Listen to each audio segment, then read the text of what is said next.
All right, if everyone can take their seats, please. The time is now 7-ish. A couple things that we need in order to have a valid meeting. We need our warrant.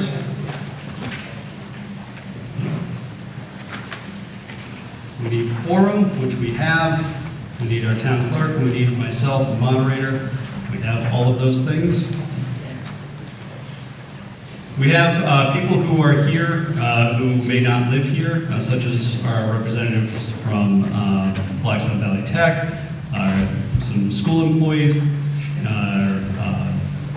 town accountant, etc., or town council. Is there any objection to allowing those people to speak? Okay, seeing none, they will be allowed to speak at the meeting. Where's our finance committee? Thank you again for all the hard work that you put into drafting up the bulletin and working on your recommendations for the town. Some of the people who make this town meeting possible. Today we have our checkers, Lisa Postma and Don Postma. Our counters, Ben Tessino, Jen Larson, and Don Postma. Our constables, Carol Field and Ben Tessino. Our mic runner, Bayla Sullivan. And I believe Fred Fontaine is also going to help us out. So a little bit about how the town meeting will be run. There'll be a motion and a second. If anyone would like to speak, there'll be a proponent speech, and then a question and answer time, and we move on to debate. During question and answer time, please wait for the mic to arrive, state your name and street address, direct all questions to the moderator. In other words, no cross-talking during debate or questions. Again, during debate, direct all debate to the moderator after debate is exhausted, or the question is called, which needs a second as well as a 2/3 vote, and you must be recognized in order to call the question. So just blurting out, I call the question, doesn't do anything. You have to be on the speaker's list and recognized. Votes will be taken in various ways, such as unanimous consent. Unanimous consent is when I say, is there any objection to passing the article? If there is no dissent, then the article will be considered passed unanimously. Then there's also the normal voice vote, and as well as counted. A vote which requires a count, you'll stand and raise your voter card, and you'll be counted that way. If there's a motion that is the same as printed in the warrant, it appears to be self-explanatory and warrant no discussion, the motion will be made, seconded, and I will ask if there's any dissent to passing the article unanimously. Amendments must be made in writing, should be made after question and answer and during debate. You must be recognized in order to make the motion, and most importantly, it must be deemed to be within the scope of what was warned in the warrant. Please keep in mind, while what we're doing is serious and has both long and short-term impacts to all of us, we're all neighbors. Please be respectful and enjoy the process. It truly is a great one. Now, if everyone could stand for the Pledge of Allegiance. I pledge allegiance to the flag of the United States of America, and to the republic for which it stands, one nation, under God, indivisible, with liberty and justice for all. So on May 14th, we have our election. So these are all the people who are running for election in this year's election. If those people could please stand. If you are running, please stand. A big round of applause for all of those who are stepping forward to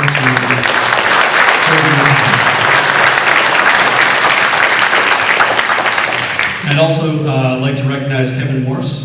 He is retiring after 10 years of service as Board of Selectmen. And also a reminder to update your LinkedIn profile pic. 10 years on Board of Selectmen, I can tell you Kevin no longer looks like that. Thank you, Kevin.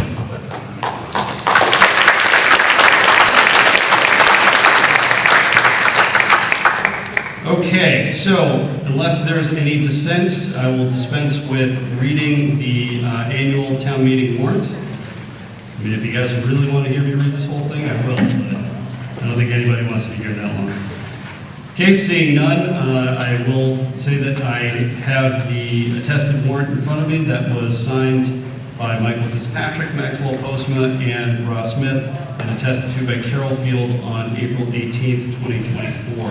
I will now accept a motion to recess the annual town meeting until the conclusion of the special town meeting. Is it confusing? Yes, but it makes Gene happy, and so that's why we do it. Okay, there's been a motion. Is there a second? All those in favor, please say aye. Aye. All those opposed, please say no. The ayes clearly have it.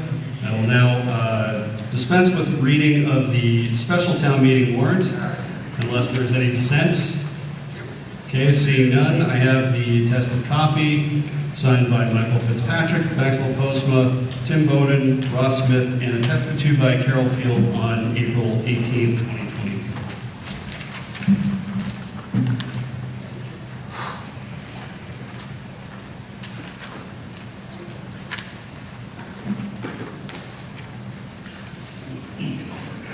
Okay, and with that, I will accept a motion to amend the action taken on Article 2 of the annual town meeting of Monday, May 1st, 2023 by transferring from available funds the following sums of money to the following budget line items in the fiscal year 2024 budget. Increased treasurer collector wages, $2,000, increased FinCom expenses, $5,000, increased town audit, $1,000, increase technology expenses, $5,000, increased town report expenses, $1,000, increased town hall office supplies, $4,000, increased community development expenses, $45,000, increased landfill maintenance, $8,600, increased fire wages, $38,500, increased fire expenses, $3,868, increased ambulance wages, $27,400, increased ambulance expenses, $3,868, increased weights and measures, $950, increased highway expenditures, $5,000, increased highway maintenance expenses, $35,000, increased cemetery expenses, $2,900, increased COA wages, $16,350, decreased highway wages, $83,000, decreased public nurse wages, $12,000, decreased Norfolk Aggie, $79,168, transfer from ambulance receipts, reserve for appropriation, $31,268. Sorry, say so moved. I'll accept a second. Second. Motion's been made and seconded. Is there any dissent to passing this article unanimously? Seeing none, Article 1 passes unanimously. I will now accept the motion to transfer from free cash the sum of $75,000 to the fiscal year 2024 snow and ice account. Motion been made. Is there a second? Second. Is there any dissent to passing this article unanimously? Seeing none, Article 2 passes unanimously. Article 3, prior year bills. I will accept a motion to transfer from free cash the sum of $5,068.07 and from the cable receipts reserved for appropriation account the sum of $571.28 for a total amount of $5,639.35 to pay the following prior year bill. Cablecast Community Media, $571.28, NEDT, $1,542.75, Neurology Foundation, $2,185.32, and Otis, $1,340 for a total of $5,639.35. So moved. Motion been made. Is there a second? Second. Motion been made and seconded. Is there any dissent to passing Article 3 unanimously? Seeing none, Article 3 passes unanimously. Article 4. I'll accept the motion to transfer the sum of $73,365.40 from free cash to the opioid special revenue account. So moved. Motion been made. Is there a second? Second. Motion made and seconded. Is there any dissent to passing Article 4 unanimously? I noticed this today, the warrant language is 76,000, the motions are different. And which is the motion that you would like voted on? The article in the warrant.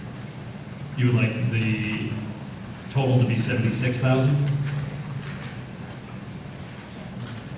Final answer? Okay. I will instead accept a motion to transfer the sum of $76,000 from free cash to the opioid special revenue. 76,365.40. I'm sorry. I will actually accept a motion to transfer the sum of $76,365.40 from free cash to the opioid special revenue account. So moved. Motion been made, is there a second? Second. Motion been made Second. and seconded, is there any dissent to passing this article unanimously? There is dissent, okay? Second question. You have a question, okay, usually if there's dissent, then I would move on to a proponent speech, but I'll entertain a quick question if that's what this does. Please.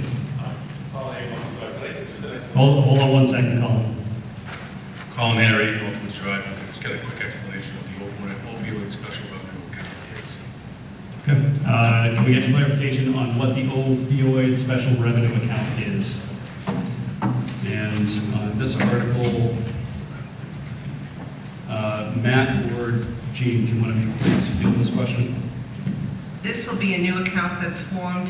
Department of Revenue changed the way we had to record it. Last year, we had to have it go as part of free cash. It closed, whatever monies we took in, we had to close it to free cash. So this is the money that closed into free cash. We are now allowed to put it into a special revenue account to be used without appropriation for this purpose only. Has your question been answered? Yes. What is the purpose of, what is the opioid's definition of the opioid account? What does that Please. Thank you, Mr. Moderator. To the speaker, the town joined a very large national lawsuit against the producers and purveyors of opioid drugs, and those parties have settled, and the court has established a settlement fund, and the uses are restricted to abatement and other things that prevent people from getting hooked on those drugs or in their attempt to recover from those damages.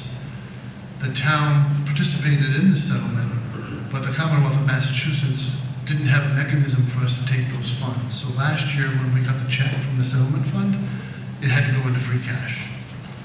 This purpose is an annual purpose, right? It will go on for the entire 30 years of the settlement.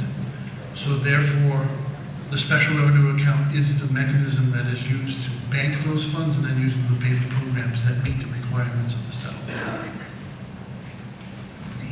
Okay, so at this time, is there any dissent to passing Article 4 unanimously?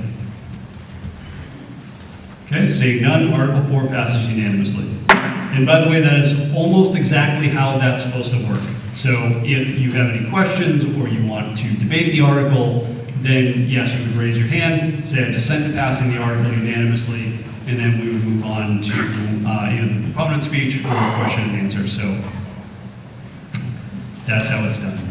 Article 5, I'll accept a motion to approve the following as submitted by the Capital Improvement Committee and transfer the sum of $270,127.96 from free cash and the sum of $54,672.04 from previously approved projects for a total of $324,800. Is that motion sufficient? Jean?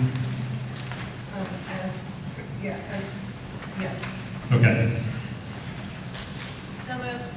Motion been made, is there a second? Second. Motion been made and seconded. Is there any dissent to passing Article 5 unanimously? Okay, seeing none, Article 5 passes unanimously. Article 6, I'll accept the motion to transfer the sum of $77,680 from free cash to amend Article 8 of the November 8th, 2021 special town meeting and Article 3 of the November 16th, 2022 special town meeting warrant for the purpose of remaining cleanup costs, additional engineering costs, and all other associated costs arising from an oil spill in the municipal center basement. Is there any dissent to passing this article unanimously? Okay, seeing none, Article 6 passes unanimously. Article 7, I'll accept the motion to transfer the sum of $67,000 from free cash for the purpose of matching a $529,300 site readiness grant award to complete the design and engineering involving a water, sewer, stormwater infrastructure upgrade and road widening realignment project with sidewalks on North Street from Gilboa Street to the Sutton Town line, plus completing the design and engineering involving a 300,000 gallon elevated water storage tank on parcel 117-61.1. Motion been made. Is there a second? Motion been made and seconded. Is there any dissent to passing Article 7 unanimously? Okay, seeing none, Article 7 passes unanimously. I'll now accept a motion to adjourn the special town meeting and commence with the annual town meeting. Motion made. Is there a second? Motion been made and seconded. Is there any dissent to moving on? Seeing none, we'll move on. And with that, I will accept a motion to take Articles 13, 15, and 16 out of order and act upon them immediately. Motion been made. Is there a second? Okay, motion been made and seconded. The reason for this is that there is support among the petitioner from the petitioner's article in Article 13, as well as the Board of Selectmen on Articles 15 and 16 to pass over these articles. So at this time, I'm going to give everyone just a chance to catch up, because I know that was a bit of a curveball, and not something that we normally do. So at this time, I will accept a motion to pass over Articles 13, 15, and 16. Motion been made. Is there a second? Is there any dissent to passing over Articles 13, 15, and 16? Okay, seeing none, those articles are passed over.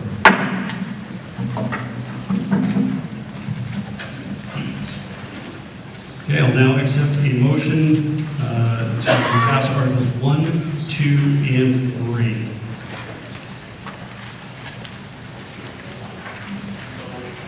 Motion made. Is there a second? Second. Motion been made and seconded. So this is our budget discussion for the year.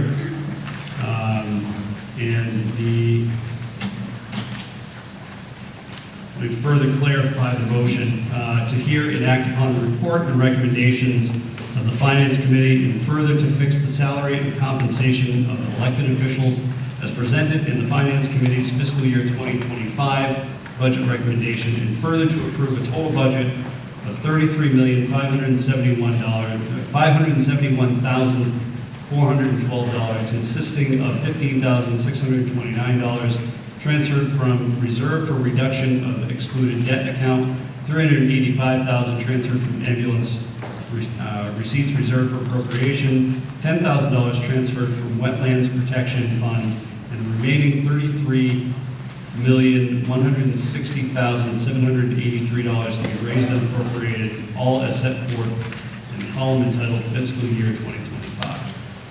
So if I could get a second or a motion on that. So moved. Thank you. And a second? Second. Okay, motion made and seconded. So the way that we do this is I will read each of the headings that you'll see up on the screen, and that is the summary of what we'll be passing, and this is the G note that I always say. Just because this is what we are talking about does not mean that's what we're passing. What we are looking to pass is all the detail located in the warrant and in your packet. Is that good, Gene? Excellent. So what I'm going to do is I'm going to read each of the headings. If you have a question on anything that is under one of those headings, you would yell hold. And then we'll go back and we'll discuss that part of the budget. Any questions? This is probably the second most confusing part of the meeting, so try to take our time a little bit on this, just to make sure everybody is on the same page. So with that,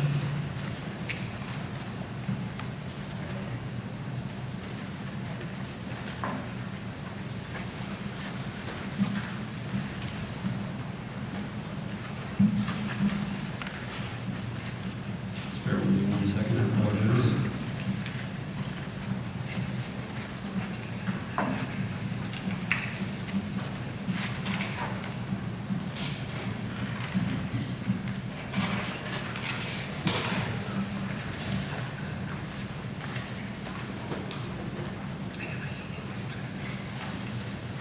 Total general government, $2,025,708.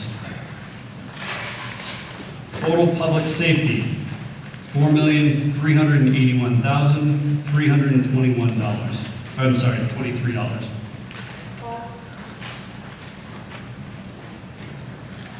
Total public works, $1,270,130. Total health and human services, $368,434. Total culture and recreation, $411,605.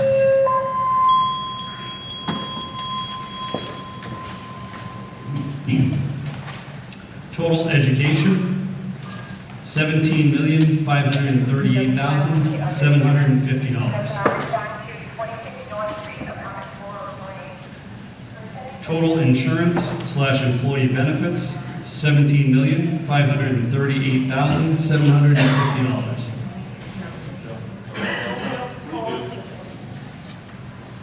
I apologize, did I hear a whole lot? Reread that, please. I apologize, total insurance and employee benefits, $5,570,584. Total debt service, $2,004,878. Total capital outlay will be contained in a capital article. Total special articles and total transfers for a total budget request of $33,571,412. So at this time, we'll go back to the holds, which are total public safety and total insurance and employee benefits. Were there any other holds that I did not hear? Okay, seeing none.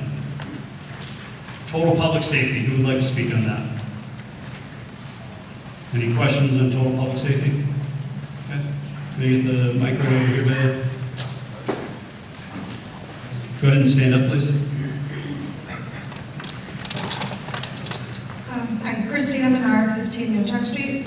I just had a question on the public works. I was looking through, and I was just curious, do we have new hires? Do we have, and just kind of why is there such a significant increase from 2024 to 2025? Public safety, you mean? Yes. Mr. Moderator. I just bear with you 1 second. Go ahead, Matt. Set. Mr. Moderator, thanks to the speaker for the question. There are a number of components to public safety that are going on this year. Last year, we did not buy any police cruisers. This year, we will buy 2. So that explains about $140,000 change. Matt, can you get a little more into the mic, please? Then we negotiated contracts with police and fire unions both. The police budget is a little bit difficult to disentangle because we also have a new hire. So we're adding another police officer. We will promote from within. So we're going to add a school resource officer. So there are now 2 police officers on the Douglas school campuses during the school year. And how they're stationed exactly will be the chief's decision, but we're going to go from 1 to 2. And at the same time, as we added that person, we also gave the police represented members about an 8% increase this year. And the future years of the contract, and we'll vote on this contract later, it was a 2% and a 2%. But we had to do the 8 to keep our salaries for police officers competitive with the neighboring communities. We were running up against a significant difficulty recruiting for vacancies. A lot of people don't want to be police officers, given some of the attention that's been given to the profession. And there are a lot of departments around us offering signing bonuses and whatnot. So we worked this out with the union. The total cost is about $245,000 on the police side. So between those two initiatives, it's quite a bit of money in the police department. In the fire and ambulance, you'll notice that at November town meeting, is where the increases actually picked up. What we've done is rather than add full-time staff, we are budgeting for the ambulance department specifically to fill a paramedic-only or paramedic-focused position 70 hours a week, so 10 hours every day for 7 days, with per diem staff that don't get benefits, but are either working full-time for another department or have the preference for a per diem schedule. It allows us to keep both ambulances on the road, or at least one ambulance with 2 paramedics. So this is part of our effort to make sure that the ambulance service in the town of Douglas is maintained at the advanced life support level, the ALS level. So that's a good portion of what you have there. We also are in year 2 of the dispatcher's contract. So we upped their wages a year ago under a contract approved by town meeting. And then this year we have a COLA. So that also goes into the police budget. Has your question been answered? Okay. Any other questions on total public safety? Okay, seeing none, there was a hold on total insurance and employee benefits. Would I have any questions on total insurance and employee benefits? Okay. Back there, Bailey, again.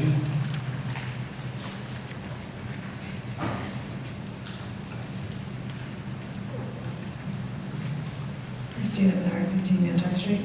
I have a question because when we look at it up there versus what's on the warrant, it does list that there's a total insurance, employee benefits, and court judgment. I'm curious, with the $500,000 increase, is that from a court settlement? Or, okay, all right. That was just my curiosity.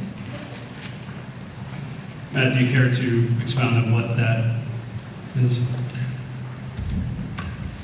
I think, Mr. Moderator, I answered the question by shaking my head, but there is no court judgment there. That's just a line item that, if we had one, that's where we would budget it. That's the title caption. I will explain, though, that the town's property and casualty insurance does go up quite aggressively for the last 3 or 4 years. We've had some pretty aggressive claims in our recent history, and the rating by Maya reflects our claims history. We're hoping that that calms down after a 3 or 4 year look back has exceeded. But right now, we've got a couple of big ones out there. Your question's been answered? Ma'am, your question's been answered? Yes. Okay, thank you. Other questions? Okay, seeing none, is there any dissent to passing Articles 1, 2, and 3 unanimously? Okay, seeing none, Articles 1, 2, and 3 passed unanimously.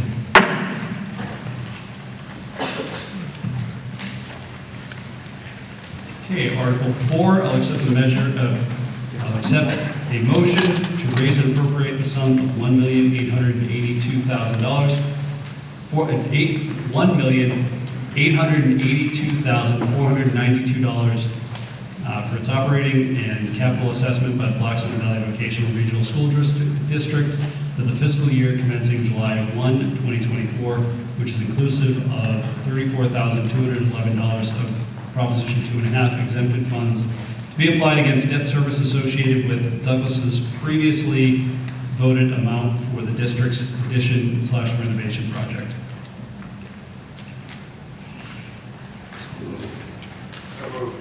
Is there a second? Second. Okay, motion been made and seconded. Are there any questions on this article? Okay, seeing that there are questions, I will allow a representative from the Blackstone Valley Tech to make their proponent speech. Anyone?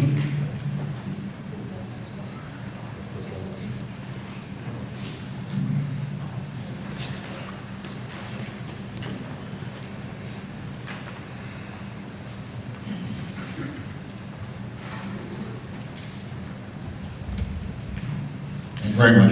Dr. Michael Fitzpatrick, your vocational technical superintendent. I guess in Douglas, I'm also known as the other Mike Fitzpatrick, or the older Mike Fitzpatrick. That's true. First of all, on behalf of my school district, thank you to the Finance Committee for supporting our request. The budget increase for FY25 is primarily driven by the state increase. The town of Douglas has 10% of the students, just under that, in the total student body. And the system continues to provide us with strong candidates. And our tracking record of 5-year placement studies has indicated that greater than 60% of the students are pursuing trades or related occupations. And at this current school year, 50% of the senior class is on cooperative education placements every other week. We're honored to continue to serve the town, and it's been my honor to be your superintendent for an extended period of time. Thank you, Mr. Moderator. Thank you. Questions for Mr. Fitzpatrick on Article 4?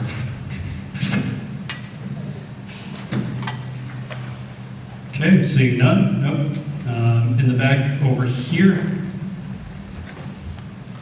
Caleb, all the way in the back.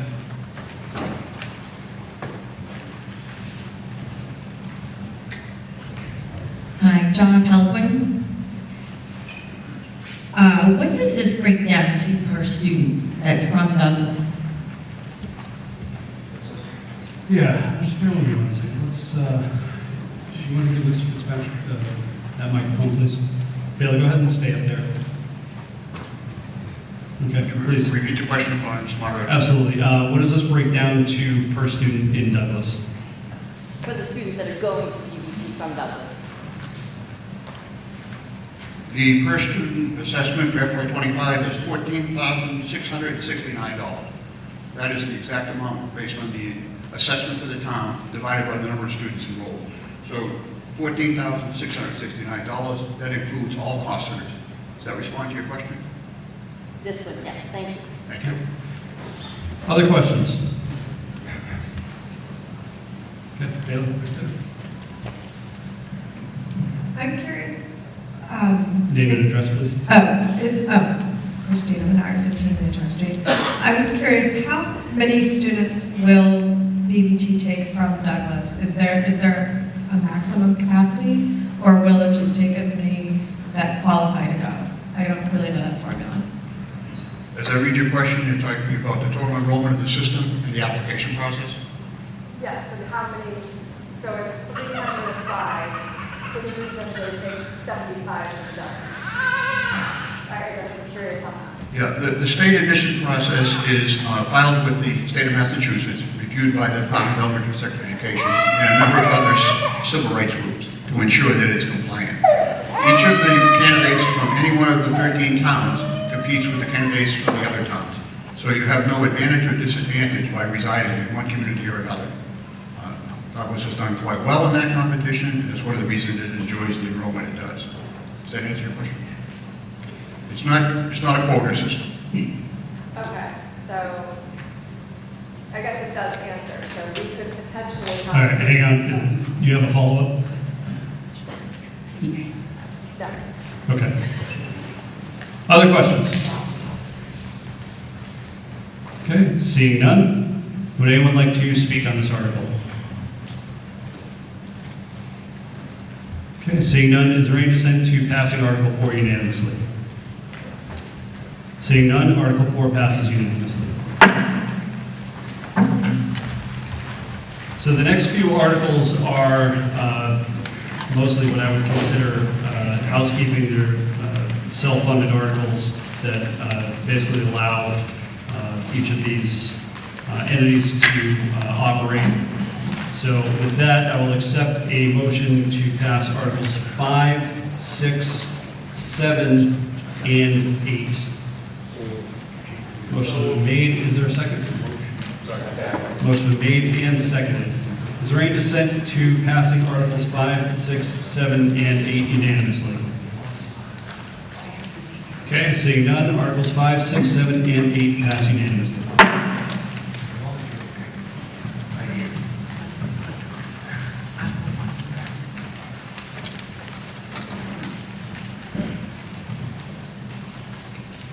Okay, with that, I will accept a motion on Article 9 to approve the personnel classification and compensation plans for fiscal year 2025 as printed in the warrant.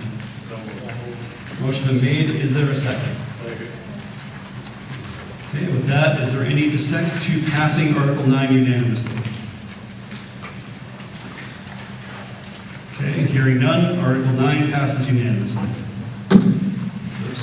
And with that, I think I'm going to owe Douglas Cable a new computer dongle. I just hit my gavel. Sorry about that.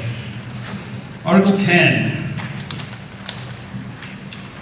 I'll accept a motion to transfer the sum of $1,345,000 from free cash to fund the following capital projects and associated costs. Roadway paving, repairs and associated costs, $360,000. Post office, 10-ton HVAC unit replacement and associated costs, $65,000. Municipal center HVAC unit and associated costs, $130,000. Post office interior and exterior painting and associated costs, $60,000. Highway department loader with plow and associated costs, $315,000. Highway department six-wheel dump truck with plow and sander and associated costs, $285,000. Highway department lawnmower and associated costs, $30,000. And a transfer to capital stabilization fund of $100,000 for a total of $1,345,000. Motion been made. Is there a second? Second. Motion been made and seconded. Is there any dissent to passing this article unanimously? There is dissent. Okay. So with that,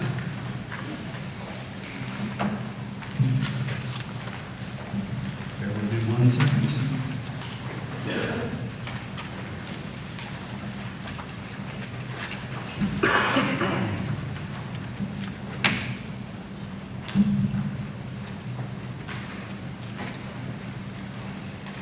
I have Mr. Fitzpatrick as the designated speaker on this. Would you like to have a proponent speech, or would you like to move right into Q&A? Move right into the Q&A question.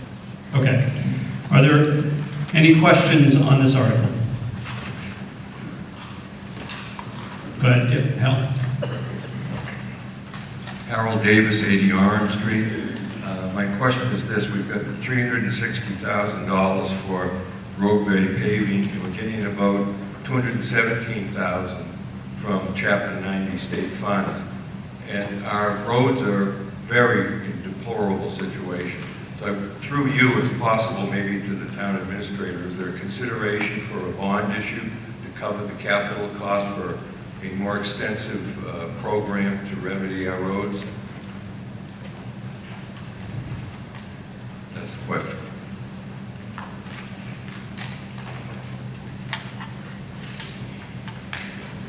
You're on Question directed to somebody. you're on the bleeding edge of kind of like what, of what the scope of this article is. This article isn't about future No, but it's capital projects. $360,000 could be inadequate.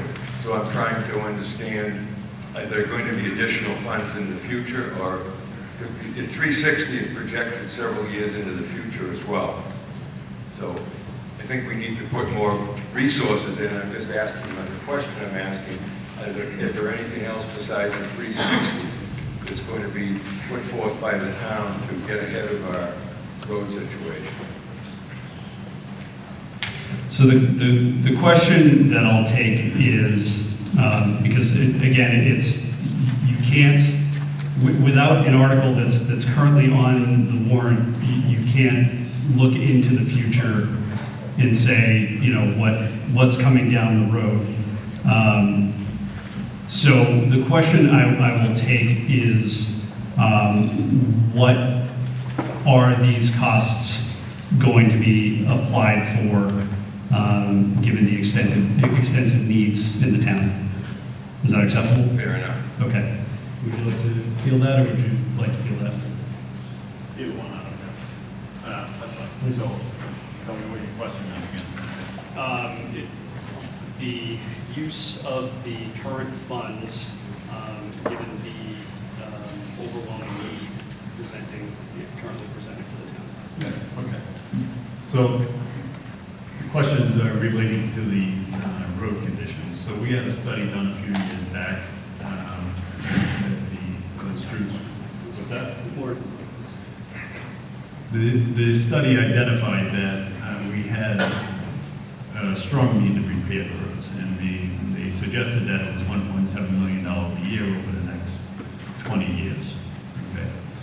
That price has, the estimate has increased 62.5%. So there's been constant conversation between the administrator and myself concerning this problem. Free cash doesn't get certified until October.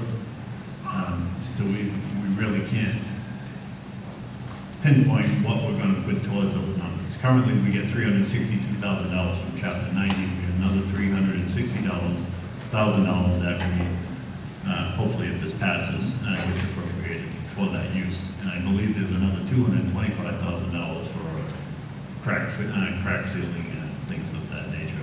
On average, over the last few years, we've spent about $1 million a year fixing the roads. All the roads that are being repaired don't include the work that's done on Northeast Main Street or Gilboa. That's all part of the grant money that we got through the Department of work done. We got it through Mass Works and the EDA grants. So as far as future money, we all want to put future money into it, but we can't commit anything until we know what we have to work with, and then we present it to the town meeting at a later date, if it comes to be.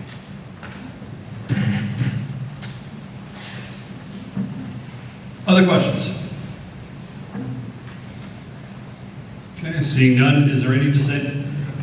I apologize. Oh, thank you very much. All the way in the back. Yep, I didn't see it. If I'm not recognizing you or calling it, just feel free to kind of wave your hand or whatever. Monique Salvis, 3 Sandra Circle. My concern is the same number line item up there. I recall sitting here a couple of years ago, and this number was the same exact number that was there then.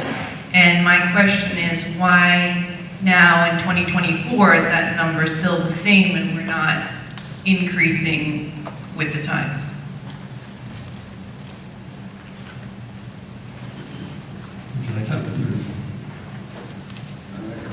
I'll answer it the best I can. So, part of it is to maintain a certain level, a consistent level in free cash, and that's what we end up having to work with year after year.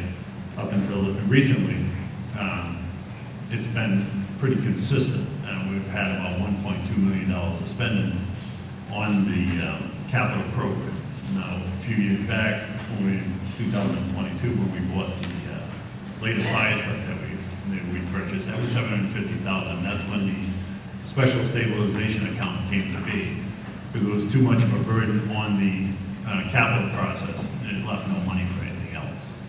So again, moving forward, we have to wait and see what we have to get certified before we can have any discussion about increasing that value. As of right now, it's to maintain what typical balance is left.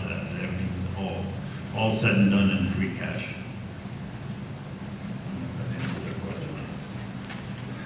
Is your question been answered? Yes. Okay. Other questions? Okay, seeing none, is there any dissent to passing Article 10 unanimously? Seeing none, Article 10 passes unanimously.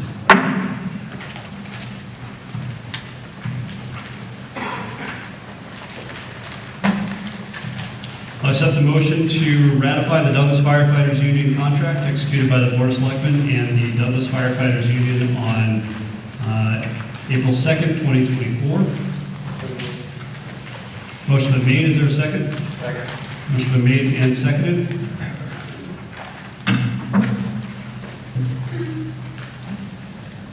Matt, can you give us the overview of the new contract, please?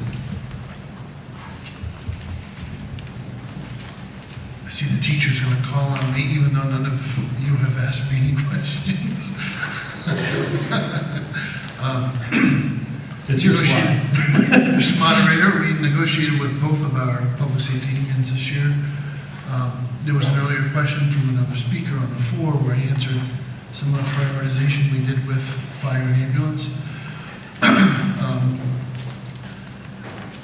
This year, this contract, I would say the single most important thing is in the compensation tables.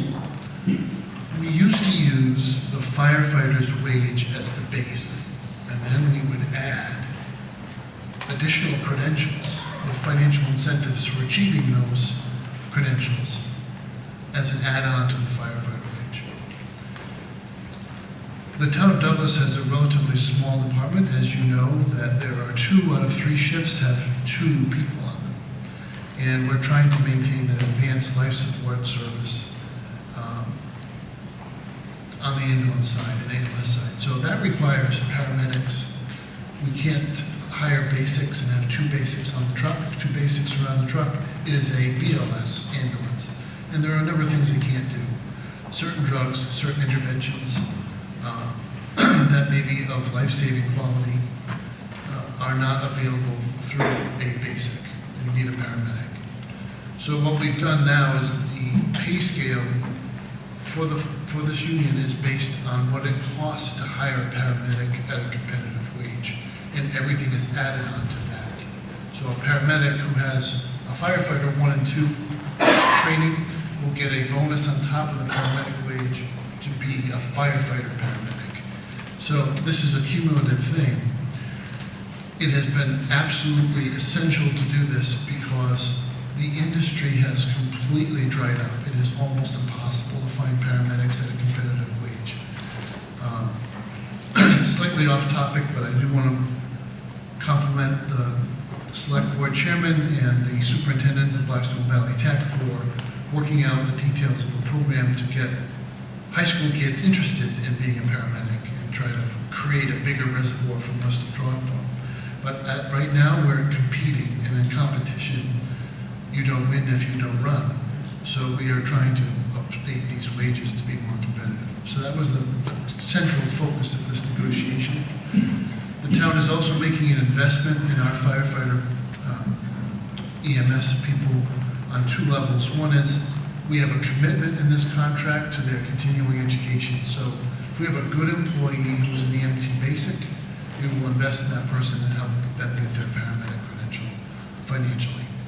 And secondly, we have to, in order to maintain morale and to understand the complexities of working in a world with contagious diseases as well as other threats to human health, that these folks are on the front lines and they're breathing in smoke. They may be dealing with people who have a significant illness. So this contract includes some financial support for ongoing monitoring of health conditions in order to make sure that we're screening them of our employees, and if they develop a condition, we're supporting them as they maintain, as they watch the development of their condition, make sure it doesn't metastasize into something more significant. So those are the 3 pillars of this contract, Mr. Moderator. Other questions? Or any questions, I should say? Okay, seeing none, is there any dissent to passing Article 11 unanimously? Okay, seeing none, Article 11 passes unanimously. Article 12, I'll accept a motion to ratify the Douglas Police Union contract executed by the Board of Selectmen and the Douglas Police Union on April 2nd, 2024. Motion been made. Is there a second? Second. Motion been made and seconded. Matt, you have the floor again. Thank you, Mr. Moderator. The police contract was less complicated. This was really all about wages. And the one thing that we did do that you will notice, and make sure I explain it to folks, is that in the past, we paid police officers a base wage, and their educational incentive, which some people refer to as the Quinn bill, or partial Quinn bill payment, was added as a flat stipend to the base wage. This causes some issues around the timing of payments and the taxation of the stipend check and other things that complicate the picture. So what we've done is we've merged the Quinn bill stipend into the base wage. So now you will see in the compensation table for police, we might hire a police officer step 1 with no education, police officer step 1 with an associate's, police officer step 1 with a bachelor's, and police officer step 1 with a master's. Those will all be different rates of pay, but they tie back to the incentives that we are providing as a partial quid bill satisfaction. And that was really the entire discussion. What are we going to do with the base wage to maintain competition, as I said earlier, for police officers, and then those base rates reflect the incorporation. So if you're really deep in the weeds in the budget, you'll notice the educational incentive is 0, and then it's all put back into the base wage calculation, down the compensation. That's it, Mr. Moderator. Any questions? Bailiff back here.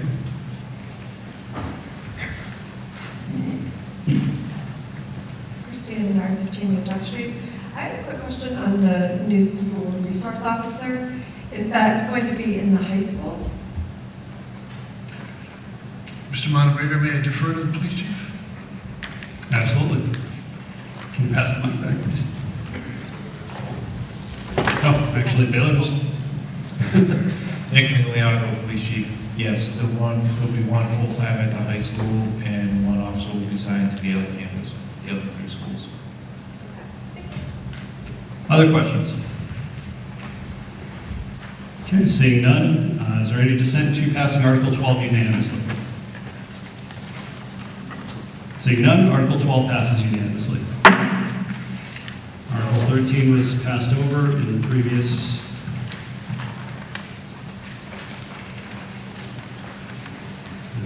motion, so we'll move on to Article 14.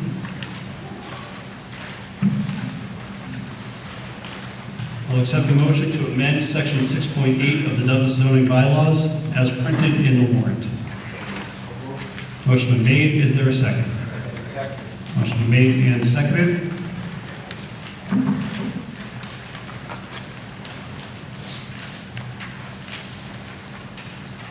I will accept a report from the planning board.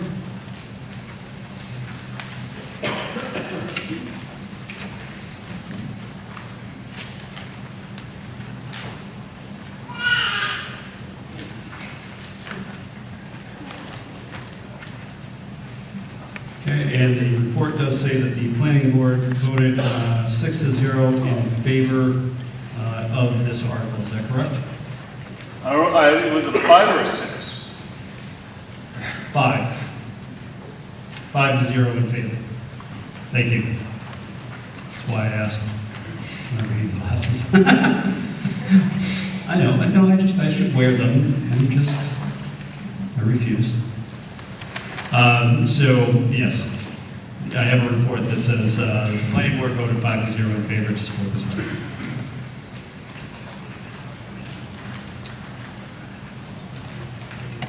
Other Matt, would you like to give a brief overview of this, please?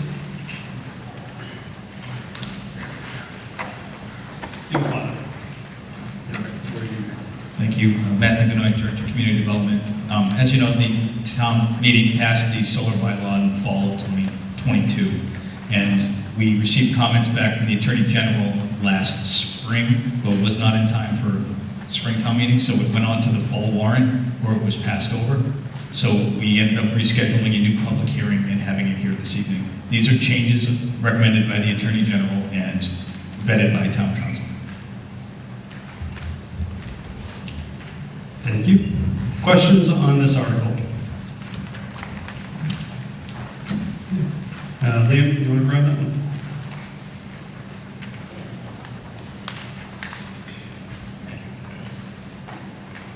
I'm Mac Andrews, 200 Wall Lake Road.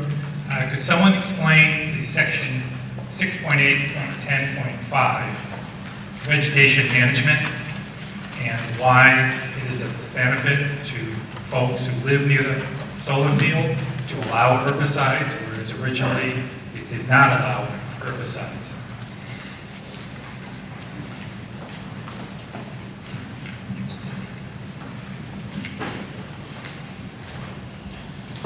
I believe the reason was that we couldn't outright prohibit it because there are state agricultural resource regulations that govern it. So they have to follow those regulations.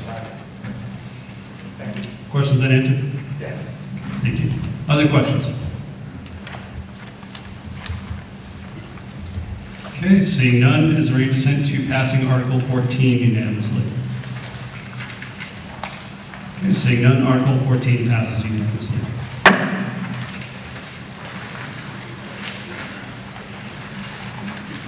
Okay, Articles 15 and 16 were passed over in a previous vote.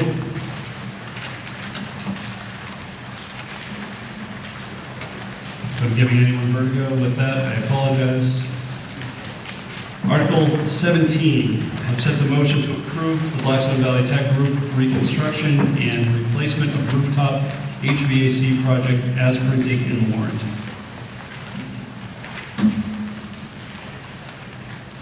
Would anyone like to make that motion? Motion's been made. Is there a second? Motion been made and seconded. Dr. Fitzpatrick, you have the floor. Would you like to come up here, or would you like to have a mic down there? It's up to you. Please.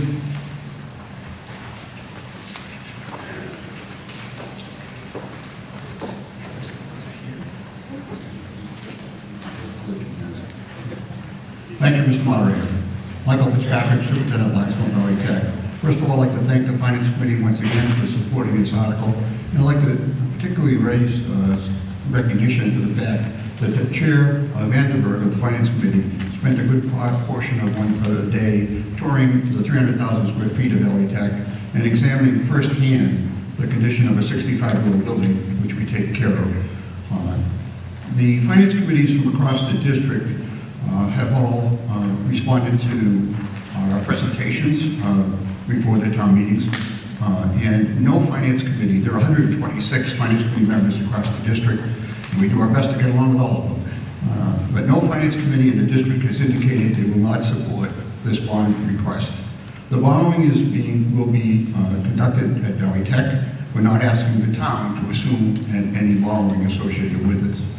Over the years, the Vocational Technical School has consistently pursued grants and some competitive and some state awards to make its capital improvements. We take great pride in securing assets to add to our capital resources without asking the towns to do that. We recognize that the 13 towns have a number of financial obligations they need to meet, and so the district has chosen not to ask the towns to support this. When the school system noticed that the Mass School Building Authority was once again reopening what they call the Accelerated Repair Program, we pounced on that. We submitted a detailed application in early January. Over the years, we've had 3 different accelerated repair projects. None of them have been reimbursed at less than 53%. The town of Douglas has a 9.6% ownership in its authorization of the district of its bond. So 91% of the responsibility would fall on the other 12 towns.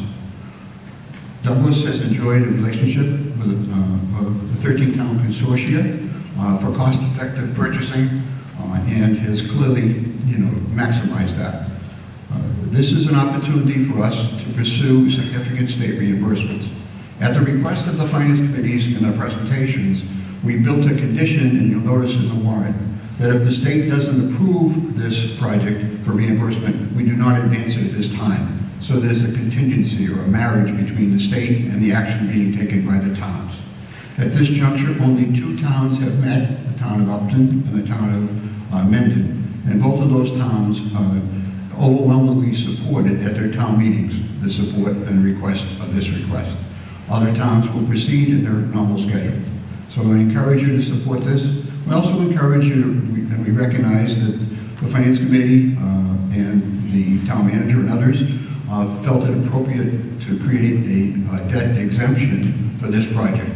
19 years ago, this town and all towns approved another capital project. It shows you that we don't ask very often. In any case, the town of Douglas acted favorably and its citizens through the ballot process for the exemption. And of course, you're going to end up having that opportunity again. I encourage you to support this. It's a rare opportunity. Also encourage you to consider supporting the town's maximizing its flexibility in spending by supporting the exemption when that occurs. Mr. Chairman, I'll gladly address any question. So before we get into the questions, I am going to ask Matt if you could just give a brief overview of the process. If it passes here, if it doesn't pass here, what happens next?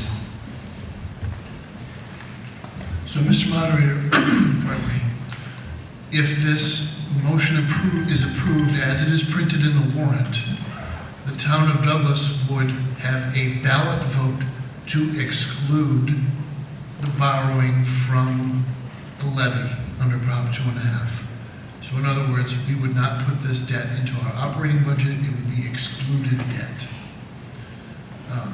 And that must take place within 90 days after town meeting. So in conversation with the town clerk, there would be a special election in the town of Douglas on or about July 30th with all the usual early voting and other procedures for an election. If it were to pass at the ballot, that's how it would be handled.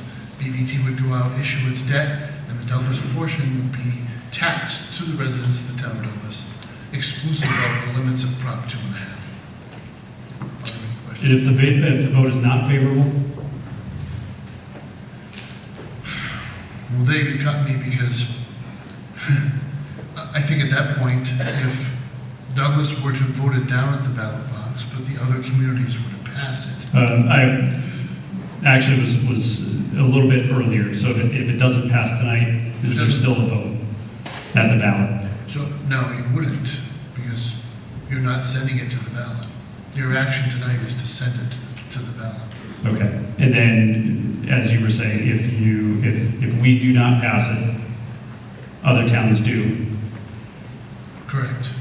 So as long as there are no more than 4 negative votes, so even if you have 9 votes within the consortium, it will pass regardless of the dissent of 4 or less. And my understanding is 2 communities have already passed it, is that correct? That's correct. Okay. Pass it at town meeting. Please. Two communities have taken action at the town meeting. One of the communities asked for to incorporate a debt exemption, but the other one did not. Across the 13 towns, 8 towns did not ask for a debt exemption. Okay.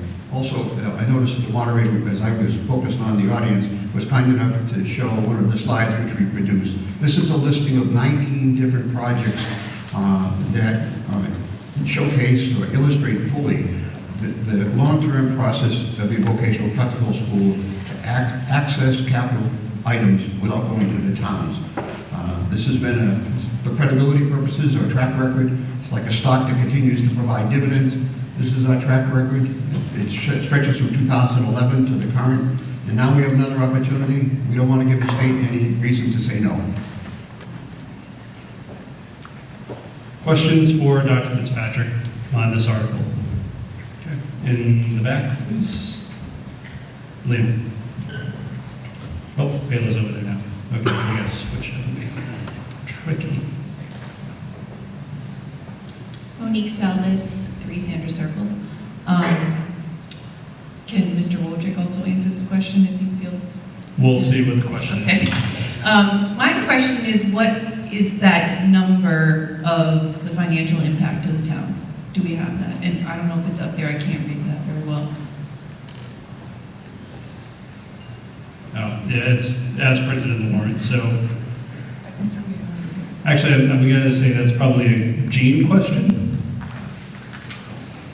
Okay. No, Gene says no, it is not a Gene question. Let me clarify the question, if I may.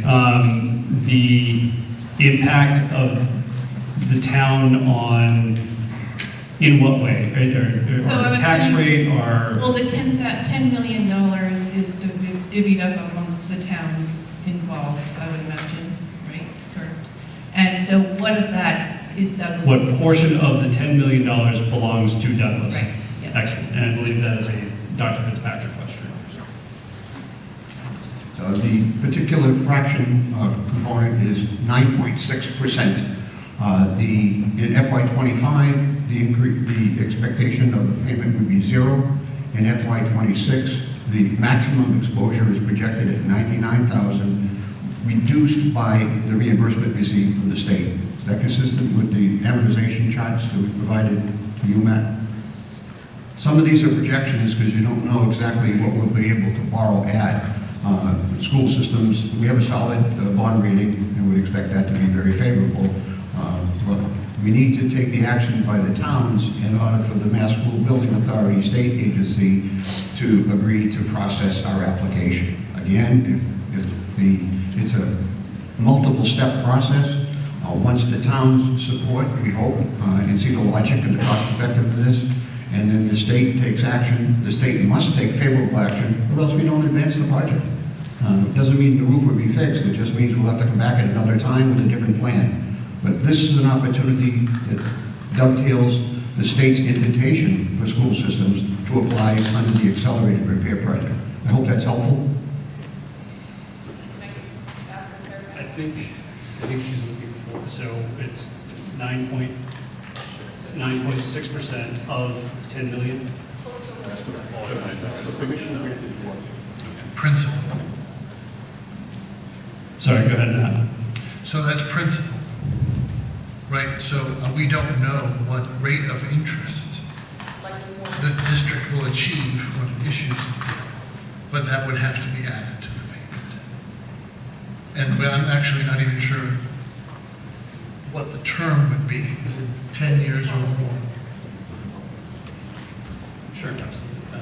So, Mr.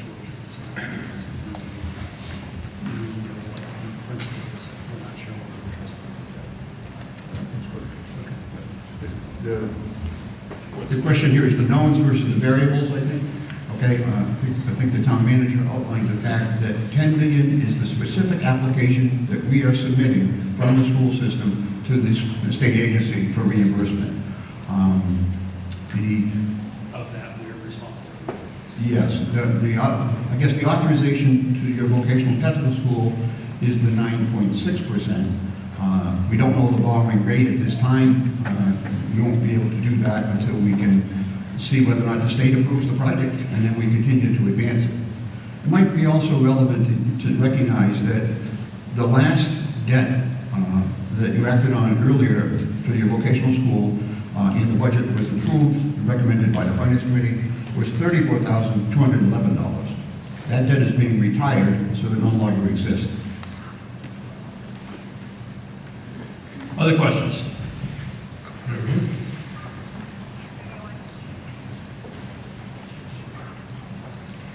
Christina Menard, 15 Manchester Street. So I guess the question that I have, so I understand the 960,000. I understand we don't know what the interest rate would be on the debt yet because we haven't gone out to get it.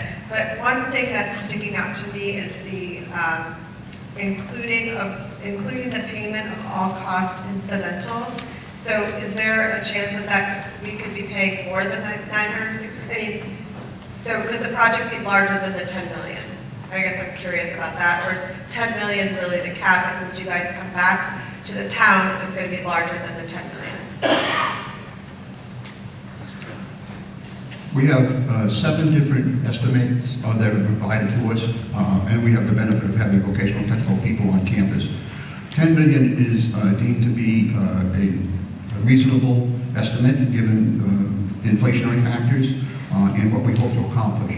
Although the building is 300,000 square feet, the roof section to be repaired is 60,000 square feet. It also has been a strong recommendation of several finance committees that we not replace older heating ventilation units on the roof. Once you do this, you have all the cranes and equipment there. So we've packaged this to stretch it as far as we can, but live within. We will have no cost overruns because that's all we're borrowing. Okay, and if for some reason we can accomplish this at less cost, we'll do that as well. It is key to recognize that while you need the authorization, which means it's like a passbook loan, it's like you're showing the state that you have the support from the communities to allow the district to borrow as a first step in the process. That you're not going to exceed that. Okay, so that, is that, I gather from the head nod that that responds to your question? Thank you, that's what I was curious about, thank you. Other questions? Good evening, Howard Domingo, 55 Old Farm Road. Dr. Fitzpatrick, when you were in front of the Douglas Finance Committee in February, I specifically asked you questions regarding whether you had information yet regarding the term of this borrowing or the rates that might be available for the borrowing. It sounds as though tonight, 3 months later, you have no specifics to provide the town of Douglas on what our parameters of our exposure might be. Can you tell us tonight what the current rate on a bond such as this would be and what the current term on a bond such as this would be from the work you've done since you were in front of us in February? I'll do my best. At this point, with the final payment in FY 25, previously acted on tonight, Valley Tech has zero debt. There's no debt whatsoever. In the amortization schedule that I provided to you, based on information that I acquired from both the bank and the treasurer and our business manager, we defined a 20-year payment, okay, and did some projections as to what the rate would be. When you asked, I believe I offered two different schedules, a 4% and a 5% for a borrowing. The 20 years is exactly what we hope to do. We did look at 10 years, we looked at 30 years or longer. It didn't make sense to do it for longer periods of time because, frankly, the warranties and the roof are not usually stretching out for 30 or more years. I did my best to provide you with the amortization schedules that you requested based on the information that I acquired from the banks to give you everything that they knew at the time. We're still waiting for the towns to take action to move forward, and then of course the state requirement. I asked the state specifically, could you identify a percentage reimbursement of the project? They were not going to do that, but we have seen the track record of the last 4 projects, all, as I mentioned earlier in my remarks, none less than 53%. As soon as we receive the compensation from the state, which is now built into this motion, and a condition of the motion, that will be applied to reduce the principal. That will further reduce any borrowing that we will do. Your question answered? To the extent it could be. Okay. Do you have a follow-up? I do. Please. So can you tell us tonight, can you assure us that the borrowing here would be no higher of an interest rate than the 5% you just referenced? Is there a cap on the amount you would commit the town of Douglas and the other 12 towns to for this borrowing, depending on when it was approved throughout the towns and throughout the state, and then you went to bonding and you might have a 14% interest rate? Would you still do that because you've already gotten the approvals across the towns? Or would you come back, given a certain interest rate was hit and exceeded, and you didn't feel you had committed that high of an interest rate from the towns to the towns?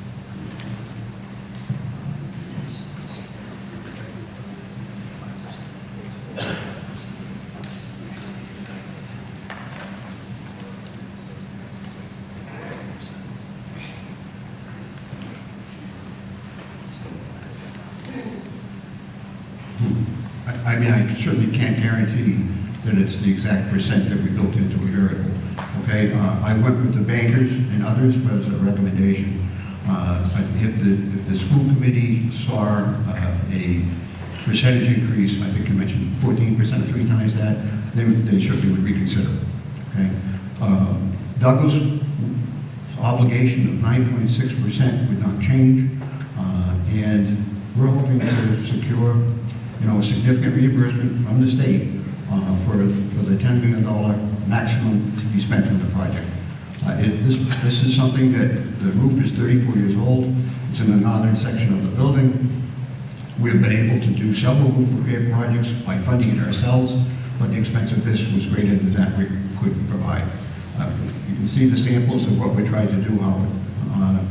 I hope that this speaks to the frugal manner which the school district has acted to protect your best interest and that of the town.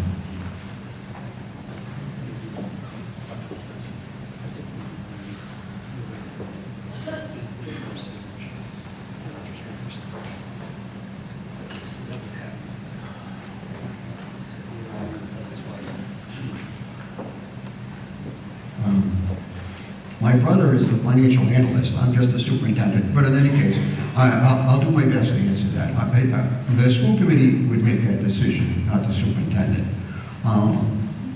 Personally, I think if you're doing projections at like a 5%, and well, obviously you watch closely the federal government numbers and things of that nature, and also the fact that more recently, this past month, the state of Massachusetts is strengthening its financial position more so than it was a month ago. I would think if that interest rate got into the, greater than 7.5% or 8%, it would be my recommendation to revisit that, okay? I just don't have a crystal ball on that aspect of it. We want to move quickly so the state knows that we're serious about securing, the significant reimbursement. And there's 39 different schools competing for this money. We want Douglas's vocational school to be one of the successful ones receiving the reimbursement to reduce the cost substantially. That's my best. Is that helpful? Other questions? Okay, seeing none, would anyone like to speak on the article? Okay, seeing none, we'll move to a vote. This does require a simple majority vote. All those in favor, please signify by saying aye. Aye. All those opposed, please signify by saying no. No.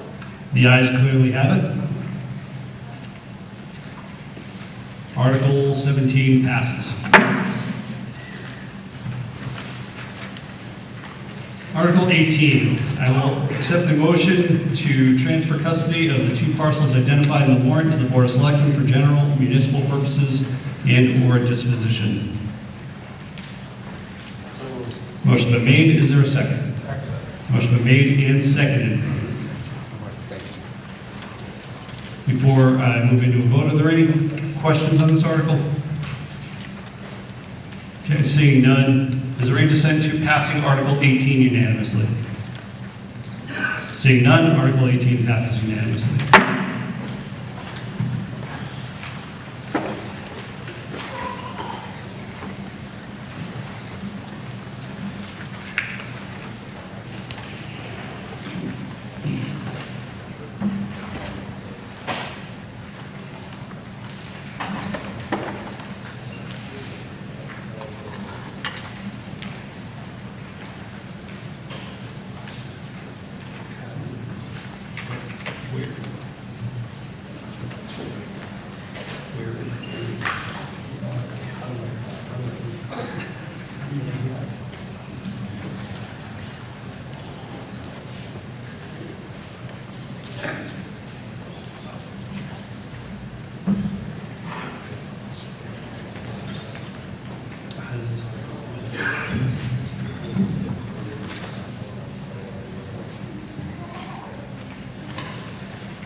I'm just going to confer with town council for about 5 minutes to get some clarification on the possible motion for this article.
Okay, so I will accept a motion to accept and approve the proposed storm water maintenance easement at 75 Northwest Main Street as printed in the warrant.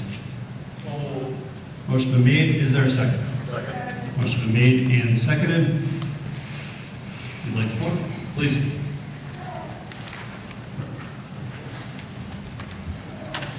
Sure. Matthew Benoit, Director of Community Development.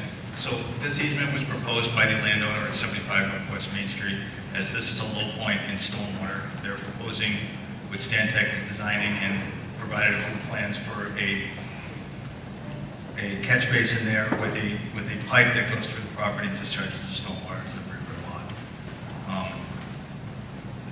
That's really all this is. So happy to answer any questions about it. Any questions on this article?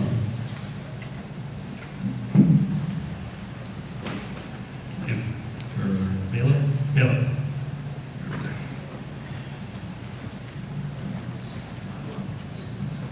Keith Monty, 70 Mott Road. I'm sorry, I just didn't hear you. You're discharging the stormwater from the catch basin to where? To the rear of their lot. It's contained on the same property. Other questions? Okay, seeing none, is there any consent to passing Article 19 unanimously? Okay, seeing none, Article 19 passes unanimously. Article 20. I'll accept a motion to transfer from free cash the sum of $40,000 for funding year 7 of the municipal separate storm sewer system compliance services. Motion been made. Is there a second? Motion been made and seconded. Any questions on this article? Okay. Just bear with me 1 second.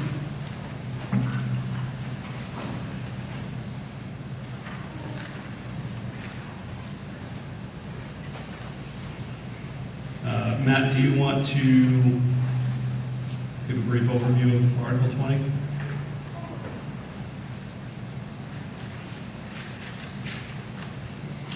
So Douglas is an MS4 community. We're responsible for having our catch basins cleaned out annually and providing stormwater best management practices. And what Comprehensive Environmental, our consultant, provides us with is the bylaw that you saw this evening that has been passed over that we'll continue to work on, and catch basin maintenance and best management practices installation by our highway department. And this is year 7. This is less funding than anticipated in previous years, but this is the funding that they asked for. You even got sound effects. Question? Colin here, I'm just curious as to, is there an end date on the number of years that this is going to be funded? Okay, where's that noise coming from?